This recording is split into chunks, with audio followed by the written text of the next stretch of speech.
Dean Grimes is going to do a demo for us. He's on base right now. Dean, I see the camera, so I guess you're back with us. I'm on camera. Can you hear me? Yes, sir. We can hear you. Yeah. Yeah. Okay, good deal. All right. So this is a block of 2x6 and it's just cut square. So whatever the width is, that's what the length is. Just keeping it simple. I've got it mounted on a woodworm screw and basically I only go about a 1/2 inch deep with that hole in there to screw it onto the woodworm screw. And so therefore I have a spacer between my chuck and the block of wood. Okay. So first thing we're going to do is we're going to make this thing round.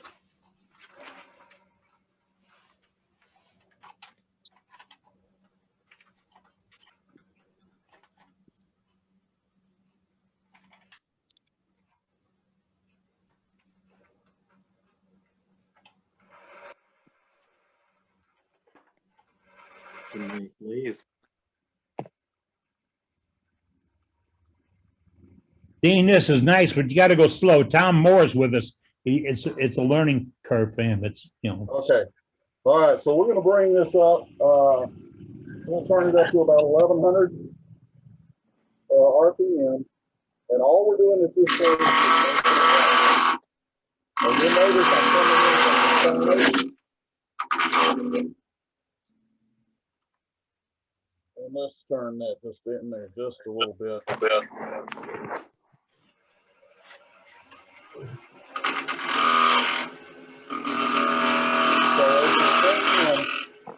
You'll see so many folks on different channels, WoodTube or YouTube stuff, and they're sticking their gouges straight in like that. When you do, you're hitting end grain. Don't do that. Come in from the side. It's easier.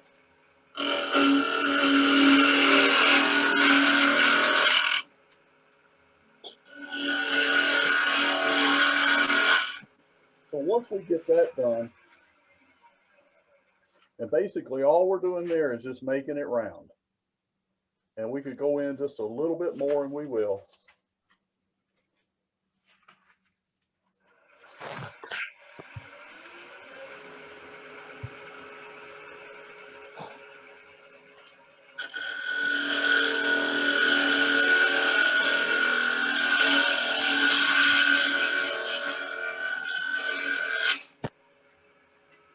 Once we've got that done, we're going to come around to the bottom here.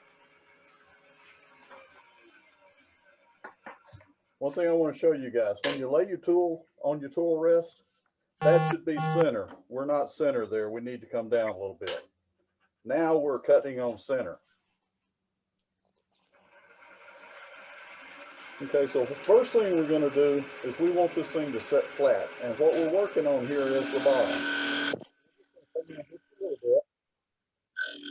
And basically what that does is at that point, it establishes that as flat. Then we're going to come in and just a little bit. Okay, so we're creating a recess in here.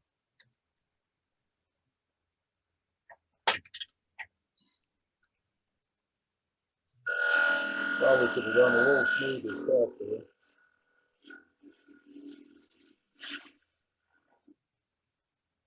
Once that is done,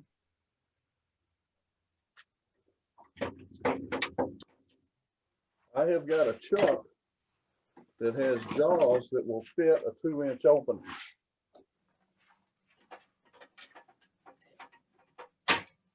So what we're going to do is we're going to come up with a 2-inch Forstner bit. We want to turn that lathe speed back down.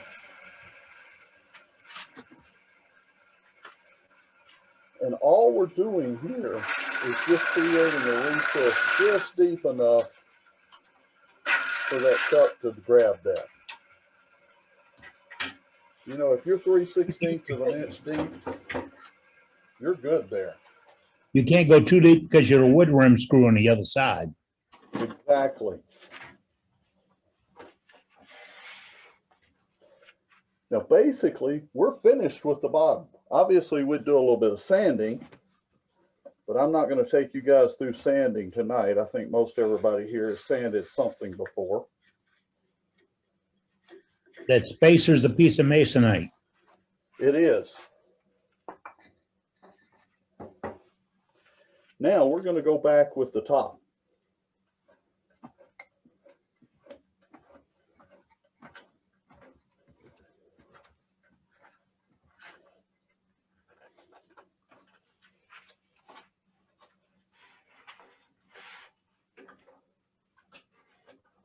So again,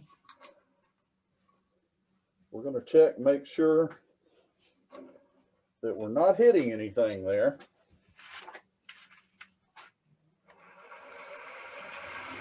Going to bring our speed back up around 1100.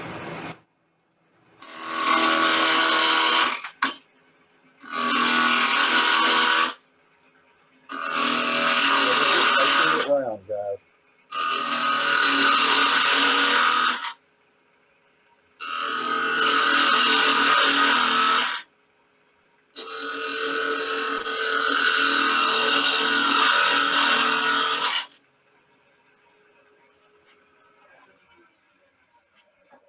Once we have that round, and we don't, so let's go down just a little bit more.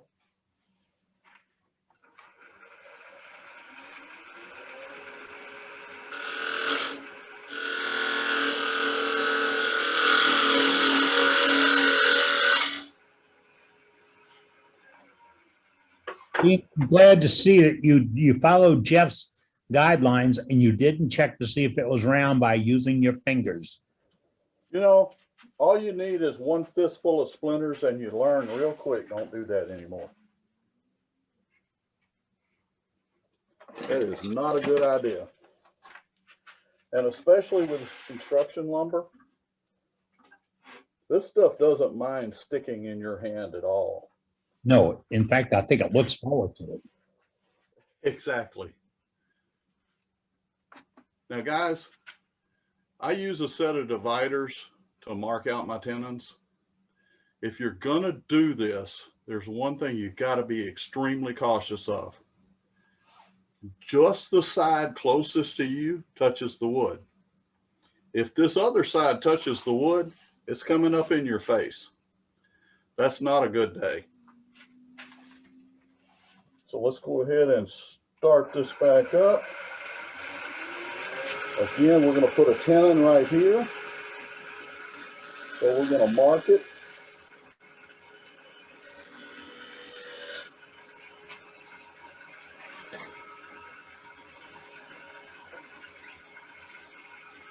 And then I'm just going to come in with a bowl gouge. I'm not going to really cut it right now, but I'm just going to get a mark right there. Camera switch, please. Get this tailstock a little bit further out of my way here.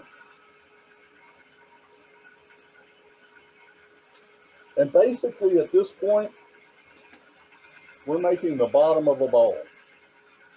So we're going to come in.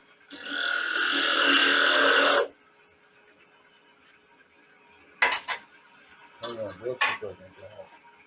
For some reason that tailstock wants to be right up there with me today.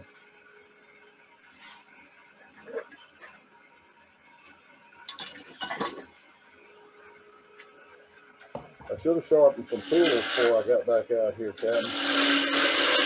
See how much easier that one cuts, guys? There is no fun in dull tools. In fact, I wish I had a toothpick that said that. So all we're doing at this point is we're making the bottom of a bowl.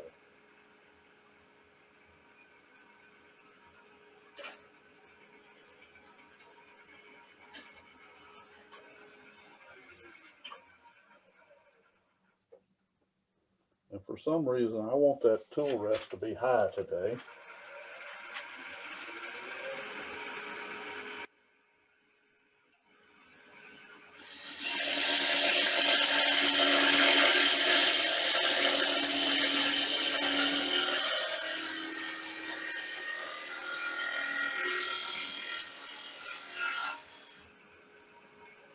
Once you've done that, let's go in here where we marked where our tenon's going to be. We're just going to bring it in just a little bit. We want to be able to hold that piece of wood with the chuck.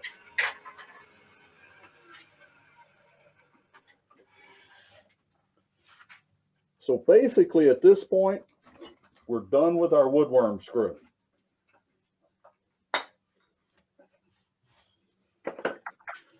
And by the way, if you're using woodworm screws very much, make you some of those Masonite discs. They are absolutely awesome.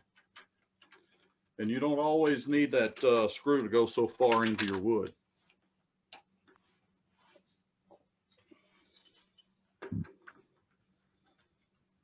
Your tenon was sized to fit that jaw just like you have it, right? Exactly. About 1/8 of an inch gap.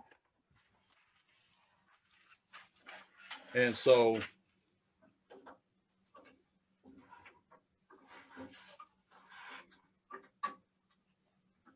can you guys tell I hadn't cleaned up since the last video? Not me, I can't tell. I can't see a thing. No, Thank you, gentlemen. Thank you. you don't have Okay, so room things laying around, do you? I don't know how you can see through that mask. He's that good. it's a little dirty, isn't it? Just slightly. All Don't right, get a so don't get a spark. exactly. So what we're going to do is we're going to put a tenon on this side too. Okay. So let's go ahead and mark that now. Remember, only the side closest to you touches.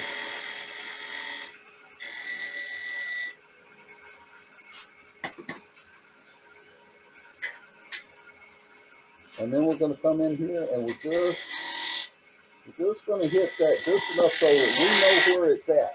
Okay. Once we've got that done, we're going to start hollowing out this. Again, just like you would do on a bowl.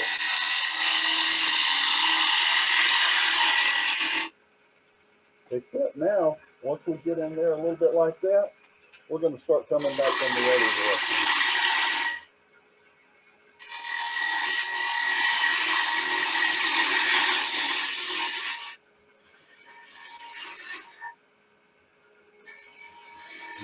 Do you guys have a good visual on exactly what we just did? We're going to come in and we're just going to come across that and smooth it out so it's straight across all the way.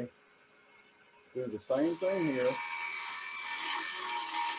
Just take a shallow cut so we know it's straight. Come in and just make sure that tenon's square there. Again, it doesn't need to be very big. It's just got to hold it for just a moment.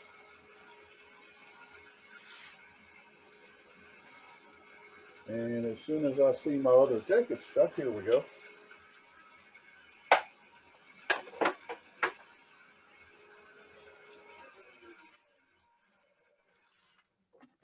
Okay, folks, what we're going to do now is we've got a 3/4 inch Forstner bit and a Jacob's chuck.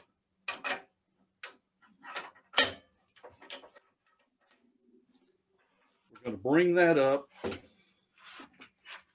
and put a 3/4 inch hole right in the middle. And that 3/4 inch hole is going to be for the spigot on our spindle.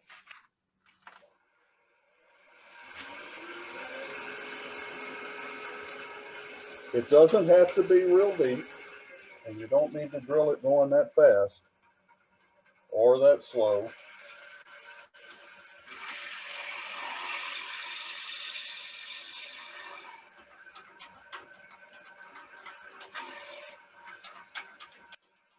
So I'm putting that in there maybe a 1/2 inch, maybe a little bit more. Again, I'm not measuring it, just eyeballing it.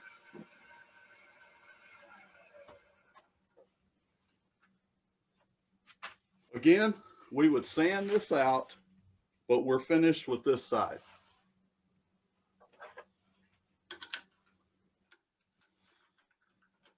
So remember we put a tenon on the top?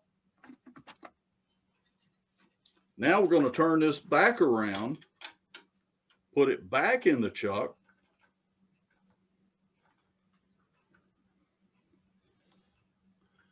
Take a look at that gap, Eddie. Is that pretty good for me? I like that gap. I like That one? I'm a nut about that gap thing. Well, it's a good way to keep you out of trouble. You don't miss the newspaper. Or Brenda's Cub. You know, just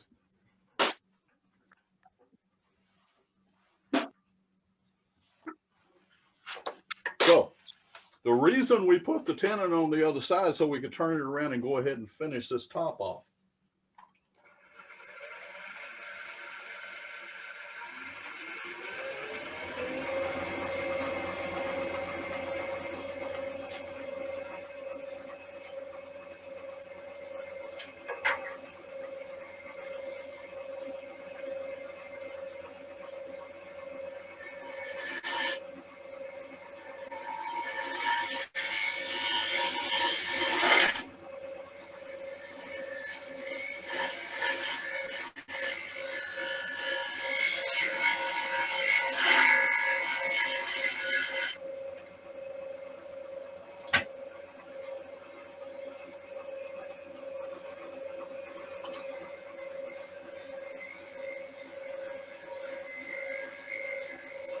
look at that cut. Look at that cut.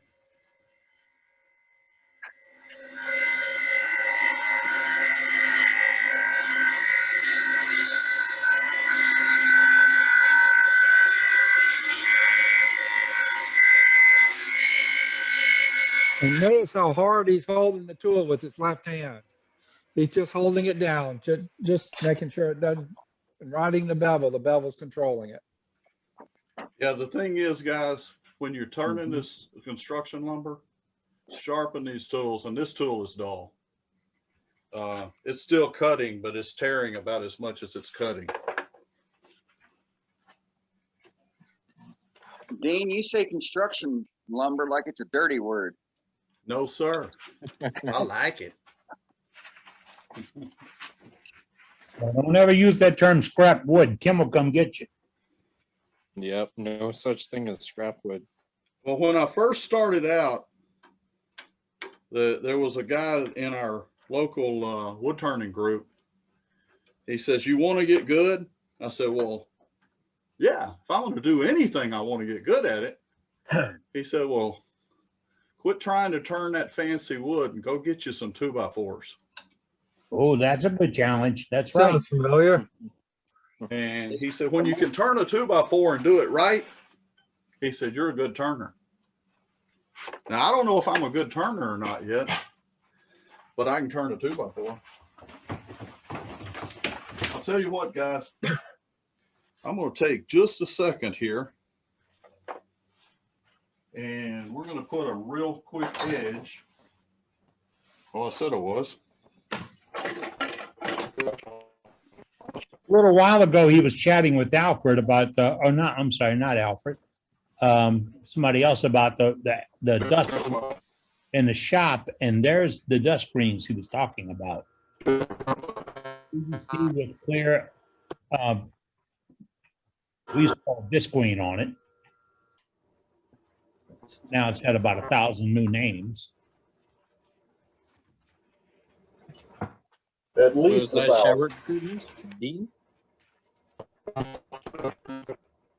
Most of you have probably sat down at a table of somebody's, your aunts, your grandmas, maybe your mamas, and she had plastic on the table. Oh yeah. So, yeah, that's Yeah. what that is. Oh, I nice. like it because it's a little bit heavier and because it's clear and I don't feel like I'm getting shut in. Okay, so we just turned the top. Now we're going to do the bottom. And let's go ahead and get set up here. Now, right now, we're looking at the top of the bottom. This is the top of the bottom. And the first thing I'm going to do is I'm just going to come in and start making a code. Can y'all see the difference in the way that tool's cutting now? One other thing I'm going to do just to keep me honest, is I'm gonna put a mark down there so I don't go too far down.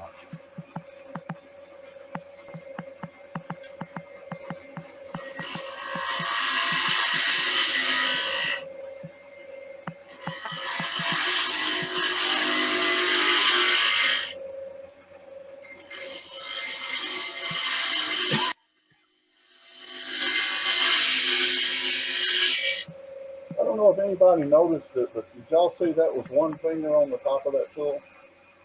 I'm not pulling that tool with this hand. Okay, so got one more thing we need to do here. Let's go in. Yeah, I marked for the tenon on the other pieces.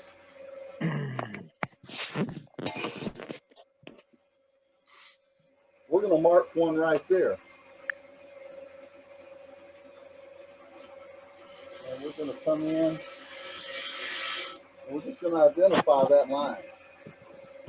Okay, so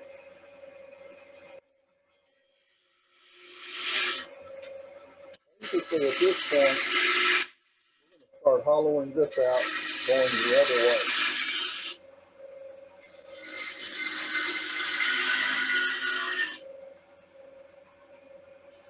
How are we doing that?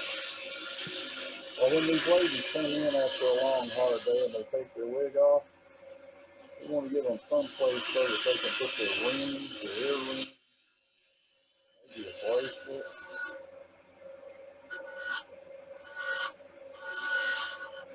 And remember, guys, some of these ladies,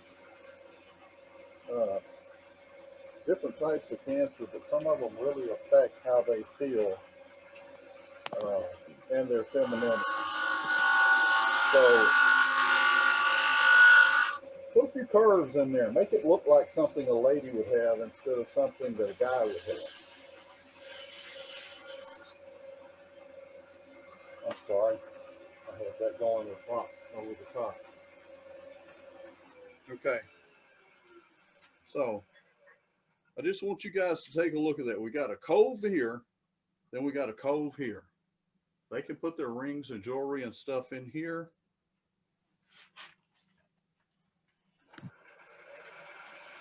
We're going to round this off just a little bit.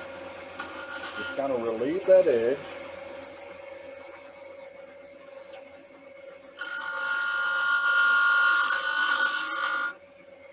Okay. Once we have done that, where did we put that Jacob's chuck? Here we go. Dick Brewer made a comment that when you work with that Jacob's chuck, keep one hand on it when you pull it back out. It may not cooperate with you. It's a good idea.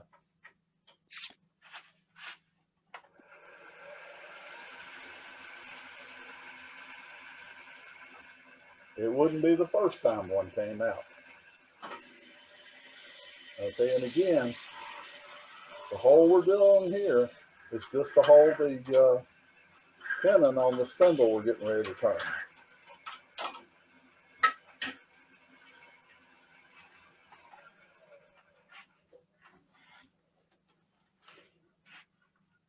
And guys, with the exception of just a little bit of sanding, we have a bottom. Now, per Ronnie Barnett's method, you would do this for the top and the bottom about 6 or 8 times in a row before you start to spin. Exactly. Okay, so now we want to turn a spindle. One of the things that I ran into,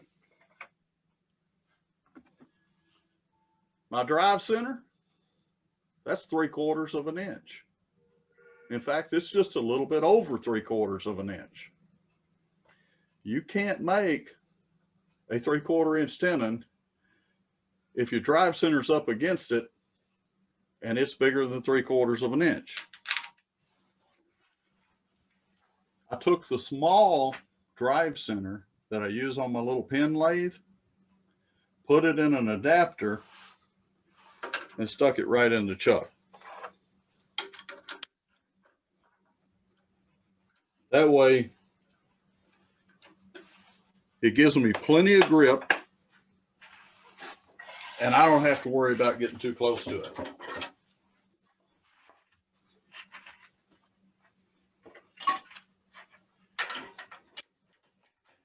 Oh, he's rigging up, folks. Kade from Ontario threw in the chat just now. He's used a vapor barrier plastic from Home Depot, and you'll have enough plastic for a lifetime. There you go. That's, folks, why you save the chat when you leave here this evening. Last thing you do, besides say goodbye, is save chat.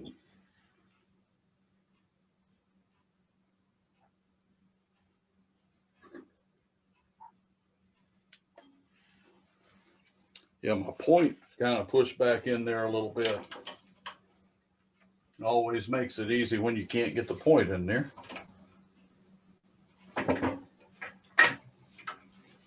And you used a 3/4 inch forcing a bit, correct? I did. I used a 2-inch for creating the recess to put the chuck into, and 3/4 inch for the opening for the spigots and the spindle to go into.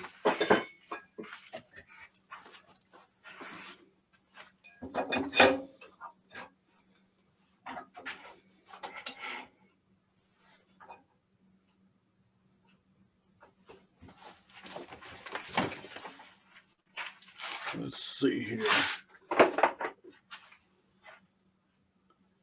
I believe that's still got enough of an edge on it. It might cut something.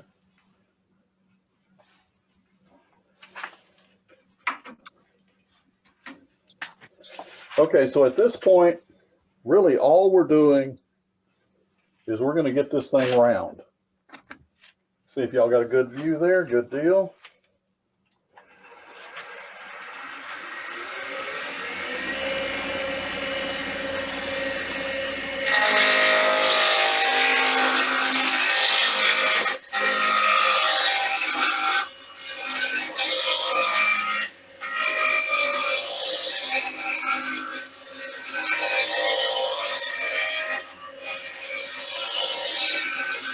If you want to check to see if it's round while it's turning, lay your tool up there. It won't collect splinters. If that tool's bouncing, it's not round. So we did make it round.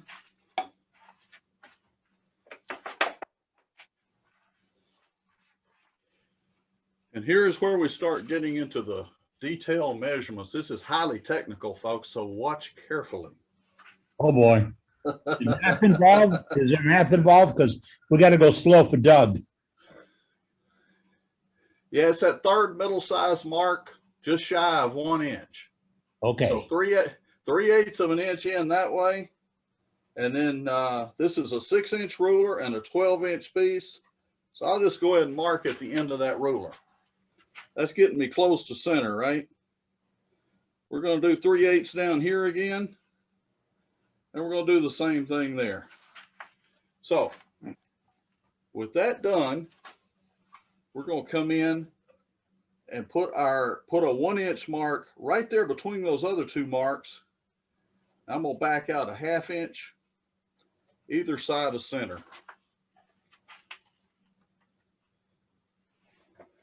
Now Because- what we're going to do, As we have Doug Rowe watching, Doug, it's a little bit like yonder, you know?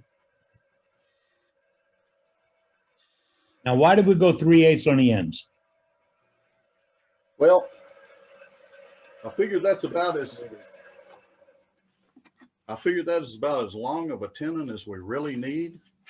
And so we'll get more spindle that way and less hiding it. But All that's just there's no real technical reason. It's just what I came up with. If you want to do a 1/2 inch, go for it. So let's take a look here, and somewhere I do have a skew chisel here.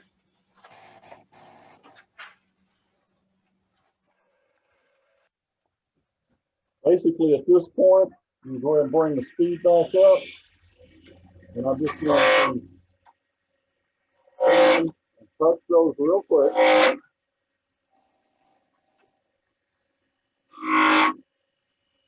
Make a cut there. We'll come in with a bowl grab. Actually, what I really like to do with this is just a skew chisel, lay it flat, come in, and if you start cutting, raise the back up, push it in. Again, gonna lay it on tool rest, pull it back as it starts cutting, raise it up, and push it in. That takes a lot of that wood away in a hurry.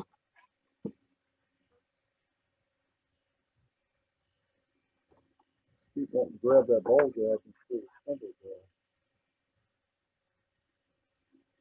And then what we're going to do is we're going to round this over on this end. Just going to basically create a little curve here. One of the things that you would like, you can make a, in fact, I'll just do it real quick. Let's, well,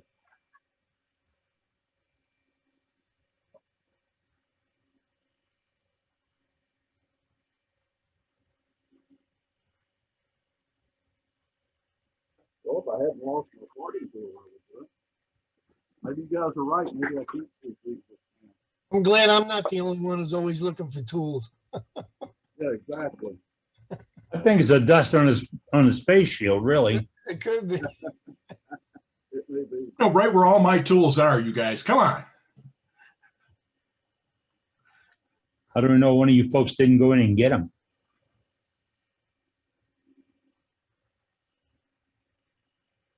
Okay, so what we'll do is we'll come in and make a couple of cuts here.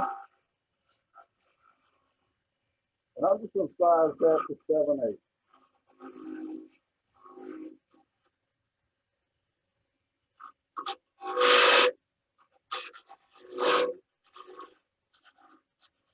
And again, that 7/8 number, I just chose it at a mid-air.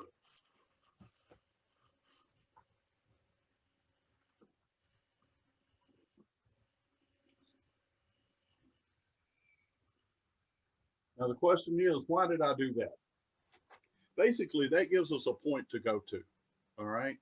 So now we know that both ends are going to be the same where they get narrow there. Okay.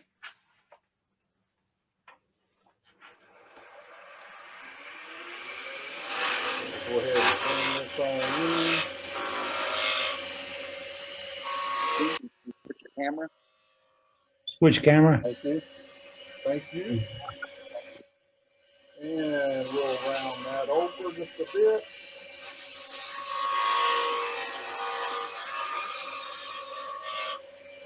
We're going to do the same thing over here. This outside edge, we'll round that over just a little bit.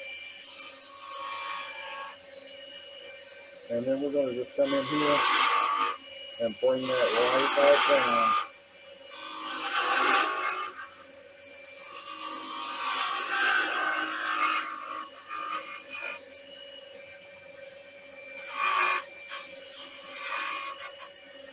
All right, at that point,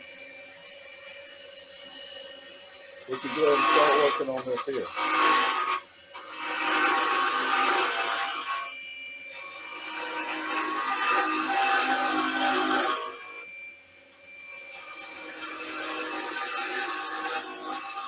And as many of you have shown, these spindles can be any design you want them to be. Great chance to practice. This is excellent practice. And I would challenge each of you, if there's a tool in your arsenal that you're not sure about, if you're having trouble with, use this.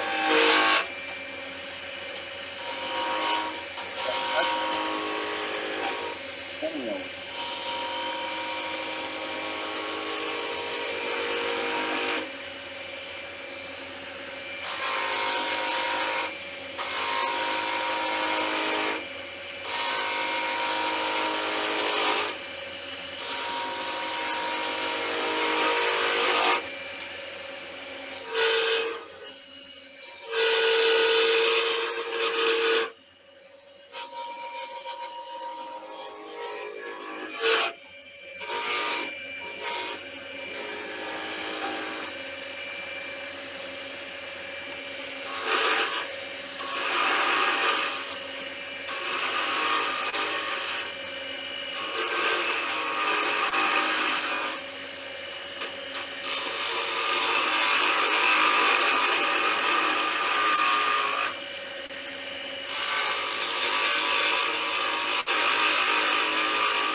that's done, guys, we're gonna come in. We wanna make sure that this is size 2 3/4 or smaller. I came in a little bit too much on those. Unless I picked up the wrong, I did, I picked up the wrong set of calipers.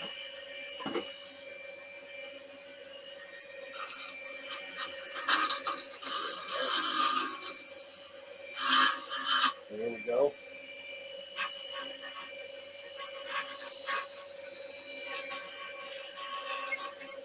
Looks like that was size just about right to begin with. I don't know how I got that lucky.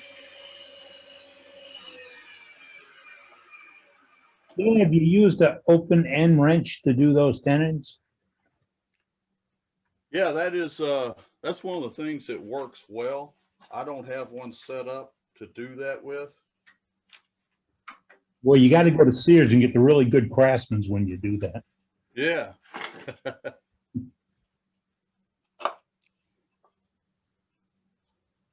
Well, I think my calipers must have got off just a little bit because, yeah, let's take that down just a little bit more. Whole lot easier to take more off than put some back. Isn't that the truth?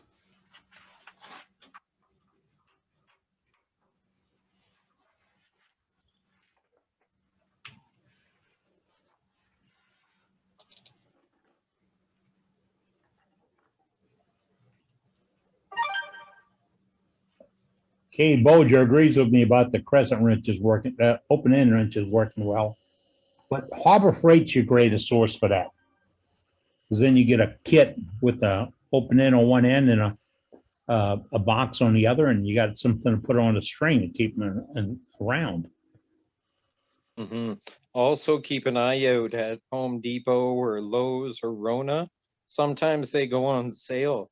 You can get a whole set of wrenches for half price or a third of the cost. And I mean, if you make them all into tenon cutters, I mean, it's really inexpensive if you get them on sale.